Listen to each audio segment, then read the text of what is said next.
अस्सलाम वालेकुम। Chapter number 11 हमारा कंटिन्यू है थर्मोकेमिस्ट्री। लास्ट वीडियो में हमने कवर किया था application of first law of thermodynamics और इंटरनल एनर्जी। अब आज की वीडियो में हमारा न्यू टॉपिक स्टार्ट हो रहा है हेज़ेस लॉ।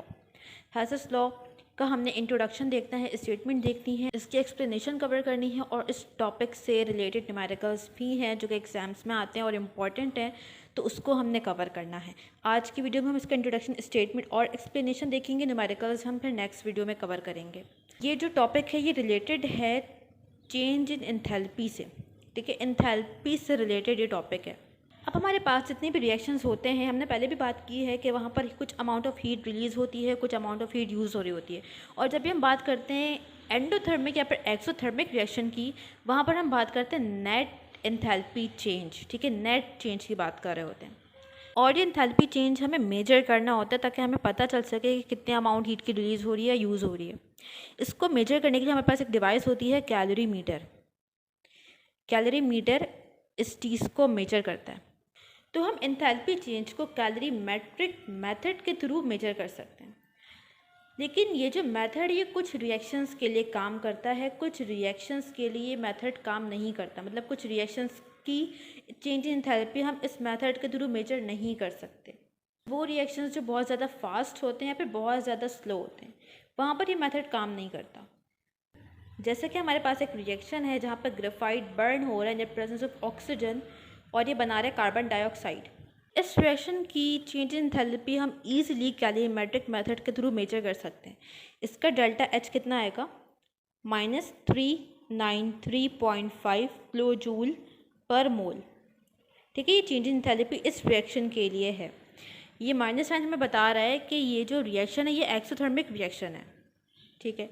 इसी तरह से हमारे पास एक और रिएक्शन है जहाँ पर कार्बन मोनोऑक्साइड रिएक्ट कर रहे ऑक्सीजन से और ये बना रहे कार्बन डाइऑक्साइड, ठीक है। इस केस में भी हम इसकी जो एंथैल्पी चेंज है ये मेजर कर सकते हैं बाय कैलोरीमेट्रिक मेथड, ठीक है। इसकी भी हमने मेजर कर दी। इसके अलावा हमारे पास एक और केमिकल रिएक्शन है जहाँ पर कार्बन बर्न हो रहा है ऑक्सीजन के साथ और ये फॉर्म कर रहा है कार्बन मोनोऑक्साइड। ये जो रिएक्शन है इसकी चेंज इन एंथैल्पी मेजर करना इतना इजी नहीं है, क्योंकि कार्बन मोनोऑक्साइड की कुछ अमाउंट ऑक्सीजन से रिएक्ट करके कार्बन डाइऑक्साइड फॉर्म कर ले रही है, ठीक है। तो यहाँ पर इतना इजी नहीं है इसकी डेल्टा एच निकालना। इसी प्रॉब्लम को सॉल्व करने के लिए हमारे पास हेज़ेस लॉ है। इससे पहले एक और पॉइंट समझो कि हमने बात की है एंथैल्पी क्या है, एक स्टेट फंक्शन है। ये डिपेंड करता है सिर्फ इनिशियल और फाइनल स्टेट पे। जो पूरा पाथवे है उस पर डिपेंड नहीं करता। पाथवे कुछ भी हो, जब इनिशियल और फाइनल स्टेट सेम है तो हमारे पास रिजल्ट सेम आएगा, मतलब एंथैल्पी सेम आएगी। ये समझ आया पॉइंट। एंथैल्पी किस पे डिपेंड करती है? Important point. एंथैल्पी किस पे डिपेंड करते हैं? स्टेट फंक्शन डिपेंड करते हैं सिर्फ इनिशियल एंड फाइनल स्टेट पर। जो पाथवे है इनिशियल से फाइनल तक आने का इस पर डिपेंड नहीं करता। पाथवे कोई सा भी हो, एक ए पाथवे है हमारे पास, एक बी पाथवे है, एक सी पाथवे है, तो एंथैल्पी तीनों की सेम होगी, क्योंकि एंथैल्पी पाथवे पे डिपेंड ही नहीं करती। किस पे डिपेंड करती है? सिर्फ इनिशियल फाइनल स्टेट पे। इनिशियल फाइनल स्टेट अगर सेम है तो तीनों केस में हमारे पास एंथैल्पी सेम होगी। समझ आए वाला पॉइंट? ये इंपॉर्टेंट पॉइंट है। अब यहाँ पर इन रिएक्शंस को देखो, जो 3 इक्वेशंस यहाँ पर लिखी हुई हैं। यहाँ पर जो हमारा रिएक्टेंट है बेसिकली वो क्या है? कार्बन एंड ऑक्सीजन है। कार्बन एंड ऑक्सीजन मिलके क्या बना रहे हैं? कार्बन डाइऑक्साइड बना रहे हैं। तो एक हमारे पास ये इक्वेशन है जहाँ पर कार्बन डायरेक्टली ऑक्सीजन से रिएक्ट कर रहे हैं और फॉर्म कर ले रहे हैं कार्बन डाइऑक्साइड। एक हमारे पास ये इक्वेशन हो गई। दूसरी हमारे पास ये इक्वेशन है जहाँ पर कार्बन रिएक्ट कर रहा है ऑक्सीजन से और पहले फॉर्म कर रहा है कार्बन मोनोऑक्साइड, देन ये कार्बन मोनोऑक्साइड रिएक्ट कर रहा है दोबारा ऑक्सीजन से और फॉर्म कर रहा है कार्बन डाइऑक्साइड। रिएक्टेंट हमारे पास सेम है, यहाँ पर भी कार्बन और ऑक्सीजन है, इस सेकंड केस में भी कार्बन और ऑक्सीजन है। डिफरेंस क्या आ रहा है? यहाँ पर डायरेक्टली प्रोडक्ट बन रहा है carbon dioxide, single step reaction है। यहाँ पर 2 स्टेप में रिएक्शन हो रहा है कि पहले कार्बन ऑक्सीजन मिलकर कार्बन मोनोऑक्साइड बना रहा है, देन ये कार्बन मोनोऑक्साइड ऑक्सीजन से मजीद रिएक्ट करके कार्बन डाइऑक्साइड फॉर्म कर रहा है। प्रोडक्ट हमारे पास सेम बन रहा है, ठीक है। प्रोडक्ट सेम है ना, कार्बन डाइऑक्साइड दोनों केसेस में बन रहा है, और रिएक्टेंट भी सेम है, कार्बन और ऑक्सीजन, कार्बन और ऑक्सीजन। डिफरेंस क्या आ रहा है फिर? इनिशियल फाइनल स्टेट सेम हो गई, ठीक है। डिफरेंस क्या आ रहा है? पाथवे का डिफरेंस है। ये सिंगल स्टेप प्रोसेस है, यहाँ पर कोई इंटरमीडिएट कंपाउंड नहीं बना, सही है। जबकि सेकंड केस में अगर हम देखें तो यहाँ पर एक इंटरमीडिएट कंपाउंड बना है, कौन सा? Carbon monoxide. ये 2 स्टेप प्रोसेस हो गया। तो क्योंकि एंथैल्पी हमारे पास स्टेट फंक्शन है, ये डिपेंड करती है सिर्फ इनिशियल और फाइनल स्टेट पे। जो पाथवे है उस पर डिपेंड नहीं करती। सिंगल स्टेप पाथवे हो, डबल स्टेप पाथवे हो, कोई से भी पाथवे हो, अगर इनिशियल और फाइनल सेम है तो एंथैल्पी भी सेम होगी।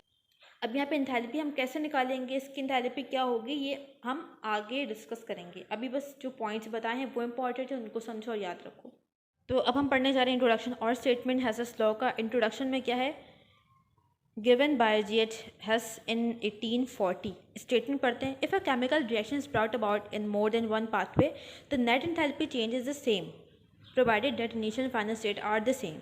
अब इसको एक्सप्लेन करने की ज़रूरत नहीं, इसमें तमाम वही बातें हैं जो कि अभी हमने पढ़ी हैं। अगर केमिकल रिएक्शन हो रहा है एक या एक से ज़्यादा पाथवे हैं, मतलब एक केमिकल रिएक्शन है उसके एक से ज़्यादा पाथवे हैं, number 1 pathway, number 2 pathway, number 3 pathway, ठीक है। हो क्या रहा है रिएक्शन में? एक रिएक्टेंट है, ए रिएक्टेंट, ये कन्वर्ट हो रहा है जेड प्रोडक्ट में, बट यहाँ पे पाथवे डिफरेंट है। The net enthalpy change is the same. तो हमारे पास तीनों केस में जो एंथैल्पी चेंज आएगा वो क्या आएगा? सेम आएगा, क्योंकि एंथैल्पी डिपेंड नहीं करती पाथवे पे, provided that initial and final state are the same. लेकिन initial and final state same होनी चाहिए, रिएक्शन की जो रिएक्टेंट्स हैं वो सेम होने चाहिए, प्रोडक्ट जो फॉर्म हो रहा है वो सेम होना चाहिए, कंडीशन सेम होनी चाहिए, ठीक है। इनिशियल और फाइनल स्टेट सेम होनी चाहिए, तो एंथैल्पी पे डिपेंड नहीं करता पाथवे पे। अब बुक की ही एग्जाम्पल को हम यहाँ पर समझने की कोशिश करेंगे। हमें एग्जाम्पल दी हुई है कि एक रिएक्टेंट हमारे पास है, ए रिएक्टेंट। ए क्या है? यहाँ पर रिएक्टेंट है, और एक प्रोडक्ट हमारे पास फॉर्म हो रहा है जेड, ये प्रोडक्ट है। अब ए टू जेड जाने के लिए हमारे पास 2 पाथवे। कौन से 2 पाथवे? पाथ 1, ये वो पाथ है जिसमें ए डायरेक्टली कन्वर्ट हो जा रहा है जेड में, ठीक है। रिएक्टेंट डायरेक्टली कन्वर्ट हो जा रहा है जेड प्रोडक्ट में, ये पाथवे नंबर 1 है। यहाँ पर भी कोई एंथैल्पी चेंज होगा, डेल्टा एच होगा, ठीक है। हीट कोई रिलीज़ होगी या एब्जॉर्ब होगी, तो इसको हमने शो कर दिया डेल्टा एच से। ये पाथवे नंबर 1 का है डेल्टा एच, जहाँ पर रिएक्टेंट डायरेक्टली प्रोडक्ट में कन्वर्ट हो रहा है। अब आ जाओ सेकेंड पाथवे में। सेकेंड पाथवे में भी ए कन्वर्ट हो रहा है जेड में, ठीक है। ये सेकेंड पाथवे है, पार्ट नंबर 2। यहाँ पर भी अगर हम देखें तो ए रिएक्टेंट कन्वर्ट हो रहा है जेड प्रोडक्ट में, लेकिन यहाँ पर कुछ इंटरमीडिएट कंपाउंड्स बन रहे हैं। डायरेक्टली कन्वर्जन नहीं हो रही, इनडायरेक्टली कन्वर्जन हो रही है। कैसे? पहले ए कन्वर्ट हो रहा है एक्स प्रोडक्ट में, फिर ये एक्स कन्वर्ट हो रहा है वाई में, फिर वाई कन्वर्ट हो रहा है जेड में। तो यहाँ पे 3 स्टेप्स हो गए, 3 स्टेप में जाके ए जेड में कन्वर्ट हो रहा है। तो ये पाथ नंबर 2 हो गया। ए से एक्स तक आने के लिए भी कुछ अमाउंट ऑफ हीट रिलीज होगी, एब्जॉर्ब होगी। इसको हम रिप्रेजेंट कर देंगे H1, डेल्टा H1। यहाँ से यहाँ तक आने के लिए भी कुछ अमाउंट ऑफ हीट एब्जॉर्ब या रिलीज होगी, इसको हम रिप्रेजेंट करेंगे H2 से, सेकेंड स्टेप का, ठीक है। अब ये जो है थर्ड स्टेप, इसको हम रिप्रेजेंट करेंगे डेल्टा H3 से। यहाँ तक तमाम पॉइंट समझ आए?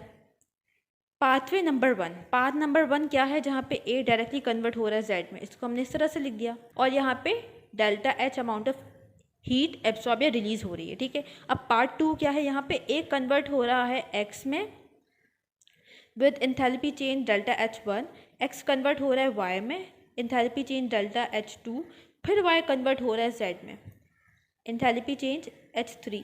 अगर हम देखें तो इनिशियल और फाइनल स्टेट सेम है, ठीक है। ए था इनिशियल, जेड था फाइनल। यहाँ पे भी ए इनिशियल है, जेड फाइनल है, तो इनिशियल फाइनल स्टेट सेम है, बट डिफरेंस क्या हो गया? पाथ का डिफरेंस हो गया। यहाँ पे सिंगल स्टेप प्रोसेस है, यहाँ पे ये 3 स्टेप्स पे कंसिस्ट है पूरा कन्वर्जन, ठीक है। तो अभी हमने बात की है कि रिएक्शन के पाथवे पे एंथैल्पी डिपेंड नहीं करती, चेंज इन एंथैल्पी डिपेंड नहीं करती, वो डिपेंड करता है इनिशियल और फाइनल स्टेट पे। तो एंथैल्पी चेंज अगर हम पाथ 1 की बात करें या पार्ट 2 की बात करें, जो नेट चेंज है एंथैल्पी का वो इक्वल होगा। इसको हम इस तरह से लिख सकते हैं, डेल्टा एच मतलब के पाथ नंबर 1 का एंथैल्पी चेंज बराबर होगा किसके? पाथ नंबर 2 के एंथैल्पी चेंज के, delta H1 plus delta H2 plus delta H3। ये पाथ 1 का एंथैल्पी चेंज है, ये पार्ट 2 का एंथैल्पी चेंज है।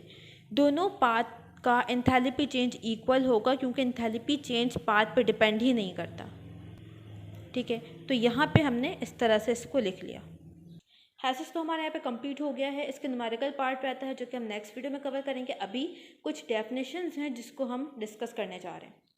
नेक्स्ट हम डिस्कस करने जा रहे हैं डेफिनेशंस। नंबर 1 हमारे पास है enthalpy of formation. Enthalpy change when 1 mole of pure substance is form from its element. Enthalpy of formation हम कब कहेंगे? देखो, फॉर्मेशन है मतलब कोई चीज़ फॉर्म हो रही होगी, बन रही होगी। ठीक है, तो जब 1 मोल सब्सटेंस, 1 मोल प्योर सब्सटेंस हमारे पास बन रहा होगा फ्रॉम इट्स एलिमेंट, उस वक्त जो एंथैल्पी चेंज आएगा उसे हम कहेंगे हीट ऑफ फॉर्मेशन। जैसे यहाँ पे 1 मोल कार्बन डाइऑक्साइड बन रहा है, 1 मोल ऑफ प्योर सब्सटेंस बन रहा है फ्रॉम इट्स एलिमेंट्स, अपने एलिमेंट से बन रहा है। कार्बन एक अलग एलिमेंट है, ऑक्सीजन एक अलग एलिमेंट है, तो अलग एलिमेंट से मिलके हमारे पास 1 मोल ऑफ प्योर सब्सटेंस बन रहा है। तो इस वक्त जो एंथैल्पी चेंज होगी इसे हम कहेंगे हीट ऑफ फॉर्मेशन। जो भी एंथैल्पी चेंज हमारे पास आएगी क्या कहलाएगी? Heat of formation. जैसे कि यहाँ पे हमने पहले भी बात की है, क्या होती है? -393.5। तो ये हो गई एंथैल्पी ऑफ फॉर्मेशन। अब सेकंड हमारे पास है स्टैंडर्ड एंथैल्पी ऑफ फॉर्मेशन। ये क्या है? Enthalpy change when 1 mole of pure substance form from its element but at the standard state. 1 mole substance बनेगा, अपने एलिमेंट से बनेगा, लेकिन अपने स्टैंडर्ड स्टेट पर बनेगा, तो उसे हम कहेंगे स्टैंडर्ड एंथैल्पी ऑफ फॉर्मेशन। पर स्टैंडर्ड स्टेट का मतलब क्या है? स्टैंडर्ड स्टेट जो है वो डिफरेंट चीज़ों के लिए डिफरेंट है। जैसे कि अगर हम बात करें all pure solids and liquids, इनकी जो स्टैंडर्ड स्टेट है ये है 25 डिग्री। कोई भी हमारे पास सॉलिड लिक्विड अगर बन रहा है, 1 मोल ऑफ सब्सटेंस इसका बन रहा है एलिमेंट से एट 25 डिग्री सेंटीग्रेड, तो इससे हम कहेंगे स्टैंडर्ड एंथैल्पी ऑफ फॉर्मेशन। ठीक है, उस वक्त जो एंथैल्पी चेंज होगी उससे हम कहेंगे स्टैंडर्ड एंथैल्पी ऑफ फॉर्मेशन। इसके अलावा हमारे पास जितने भी गैशियस कंपाउंड्स हैं इनकी जो स्टैंडर्ड स्टेट है ये है 25 डिग्री सेंटीग्रेड प्लस 1 atm के एटमॉस्फेरिक प्रेशर पे। तो अगर हमारे पास कोई गैशियस कंपाउंड बन रहा है, 1 mole of gaseous compound from its element at 25 degree centigrade and 1 atm pressure, तो उस वक्त जो एंथैल्पी चेंज होगा इससे हम कहेंगे स्टैंडर्ड एंथैल्पी ऑफ फॉर्मेशन।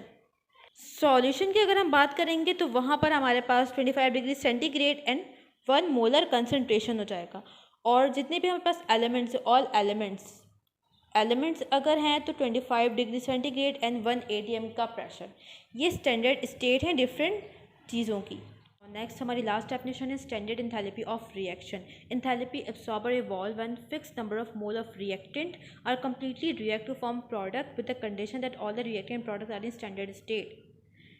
वो एंथैल्पी चेंज जब फिक्स नंबर ऑफ रिएक्टेंट्स जो कि हमें केमिकल इक्वेशन में शो हो रहे हैं, बैलेंस केमिकल इक्वेशन में शो हो रहे हैं, उतने number of moles of reactant completely react कर जाए प्रोडक्ट बनाने के लिए। ठीक है, जितने नंबर ऑफ मोल्स हमें केमिकल रिएक्शन में शो हो रहे हैं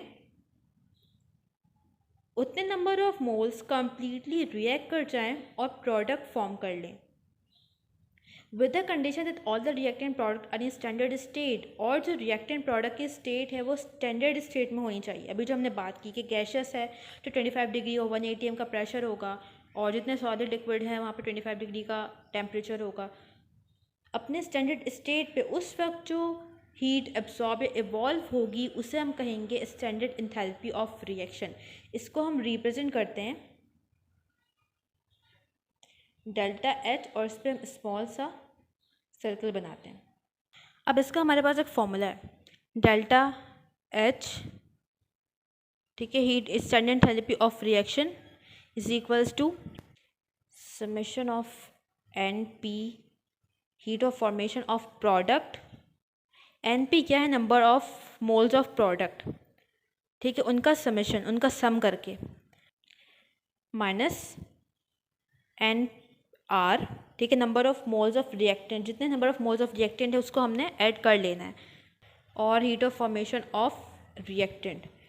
ठीक है, नेट हम ऐसे ही निकाल रहे होते हैं सब्ट्रैक्ट करके।